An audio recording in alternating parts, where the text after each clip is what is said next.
जय जगन्नाथ। भारत की और विश्व की सारे सनातन धर्मी भक्त लोगों को मेरा सादर प्रणाम।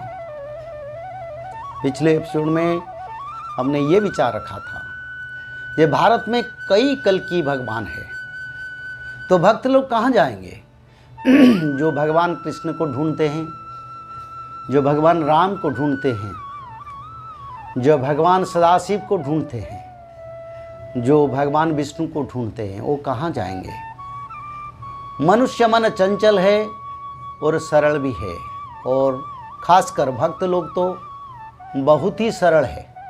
कोई कुछ बता देगा तो भगवान समझ के उसका शरण में आ जाएंगे। पर ऐसा समय अभी नहीं है।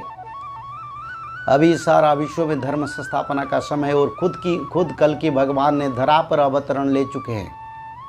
तो कोई पांडुरंग वासुदेव के पास पहुंच जाएगा, कोई ऋषि मुनि साधु संत के पास पहुंच जाएगा, उनको भगवान समझ के अपना जीवन गुजार देगा, तब तक मुक्ति नहीं मिलेगा और जीवन का लक्ष्य पूर्ण नहीं होगा। जब तक नदी समुद्र में नहीं मिलता, जब मनुष्य जन्म का महापुराण नहीं होता, जब ब्रह्म परम ब्रह्म से नहीं मिलता, जब आत्मा परमात्मा से नहीं मिलता, तो मनुष्य जन्म का कोई साकार नहीं है।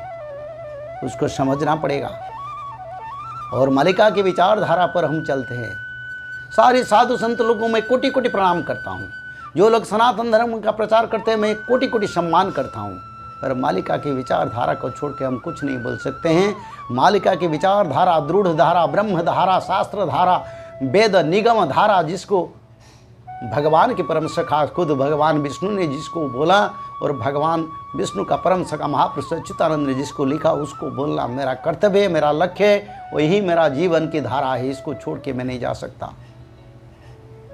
तो भगवान कल्कि ने, भारत में कई राज्य है, महापुरुष अच्युतानंद ने इसके बारे में बोले थे। द्वादश अच्युत हुईबे सेकाले हे देव परम हंस, ध्यान धारण को समस्ते तेजिबे धर्म ध्वजा हेव ध्वंस, 13 जनकर कली लगी तर किवे भक्त गण। तो महापुरुष अच्युतानंद ने आज से 500 साल पहले ये दृढ़ वाणी, ये पवित्र भविष्य मालिका में ये लिखा था, जब भगवान कल के अवतार लेंगे, जब कलियुग का अंत होगा, तो द्वापर युग और कई युग से, जैसे कि बहुत सारे गुप्त जो नामधारी भगवान आए थे, जिनको भगवान ने संहार किया, तो इसी युग कलियुग का अंत में 12 कल की देव प्रकाश होंगे। 12 को छोड़ के और भी कई प्रकाश होंगे, पर मुख्य 12 कल की देव 12 नंबर कल की सारा भारत में दिखाई देंगे, और उसको भगवान समझ के साधारण मानव लोग उसका शरण में जाएंगे। उस शरण में जाके उसका साथ समय दे के, सत्संग नहीं तो होगा, पर सत्संग के नाम पर जाके समय गुजर जाएगा और जीवन का लक्ष्य पूर्ण नहीं होगा। आत्मा का पवित्रता और आत्मा का संतुलन और आत्मा का जो लक्ष्य है, आत्मा जो शास्त्र पुराण की नीति धारा पर अवस्थित है, जो भगवान से मिलने से जो आत्मा परमात्मा से मिलता है, वो नहीं हो सकेगा। तो जब कल की देव भगवान जन्म होंगे, तब भारत में 12 लोग अपने आप को और उनका भक्त लोग उनको कल की भगवान बोलेंगे। तो इसके बारे में महापुरुष अच्युत ने पहले से लिख दिया था। क्या लिखा है ना? द्वादश अच्युत हुईबे सेकाले। द्वादश यानी 12, अच्युत यानी भगवान कब होंगे ना? जब कलियुग का अंत होके कल की भगवान अवतार लेंगे, उसी समय होगा। और उसी समय क्या होगा? ध्यान धारणा को समस्ते तेजिबे धर्म ध्वजा हेव ध्वंस, यानी ध्यान जप तप स्थान शौच स्नान शौच पवित्रता नाम भजन कीर्तन। तो कलियुग में जो नाम ही पवित्रता, जिसको आदि शंकराचार्य ने बोला था, कड़ो नास्ते व कड़ो नास्ते व कड़ो नास्ते व गतिरन्य था, हरे नाम हरे नाम हरे नाम केवलम। तो हरि नाम के सिवा, राम नाम के सिवा, कृष्ण नाम के सिवा, विष्णु नाम के सिवा और कोई कलियुग से मनुष्य को मुक्ति नहीं दे सकता। पर निज पंथ निज धर्म प्रचार करने वाले के पीछे पड़ के हरिनाम को लोग भूल जाएंगे, ध्यान धारणा भगवान के पास नहीं रहेगा, वेद मार्ग भूल जाएंगे, भागवत भूल जाएंगे, बोलेंगे हमारा भगवान का मैं शिष्य हूँ तो मेरा क्या ज़रूरत है ये सब। तो भगवान को छोड़ के तो वो जिस जगह पर जाएंगे उसको मुक्ति नहीं मिलेगा। वही 12 कल्कि देव उसी समय प्रकाश होगा जब कलियुग का अंत होगा। और क्या महापुरुष अच्युतानंद ने लिखा था,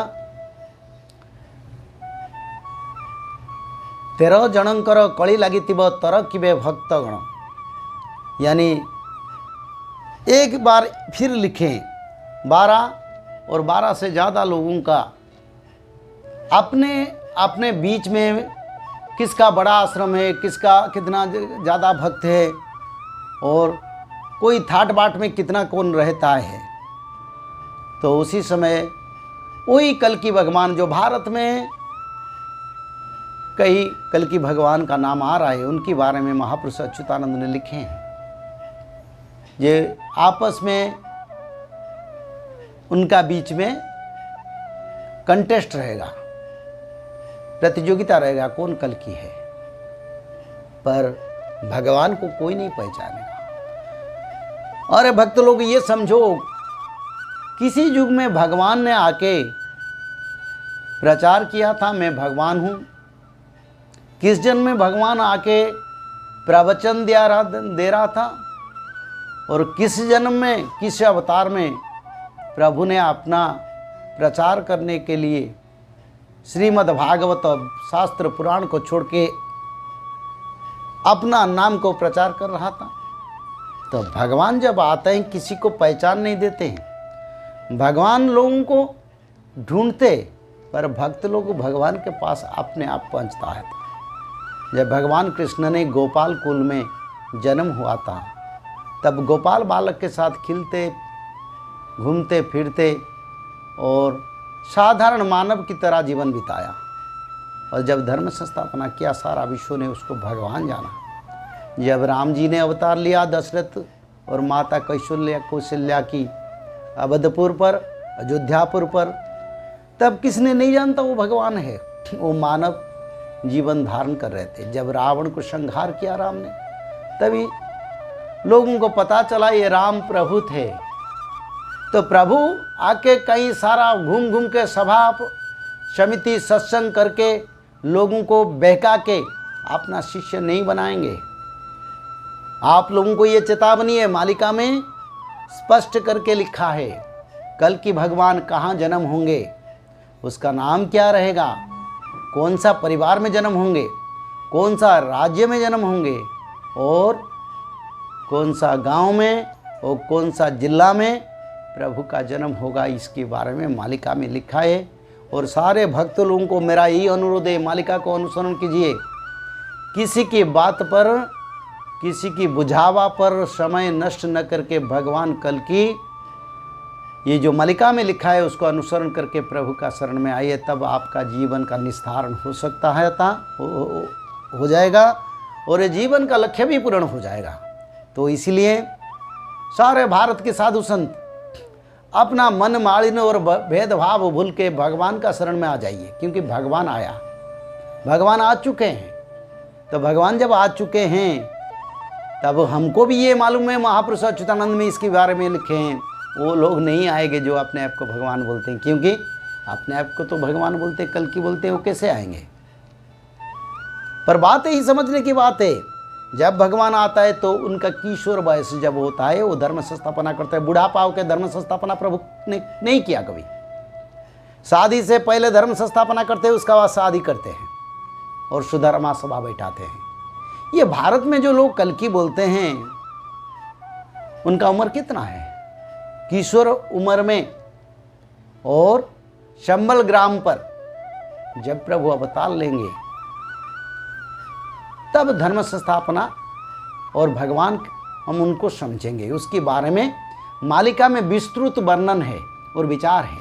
वो सारे विचार को अगले एपिसोड में हमने आपके साथ विचार करेंगे। तब तक जय अच्युतानंद, जय जगन्नाथ।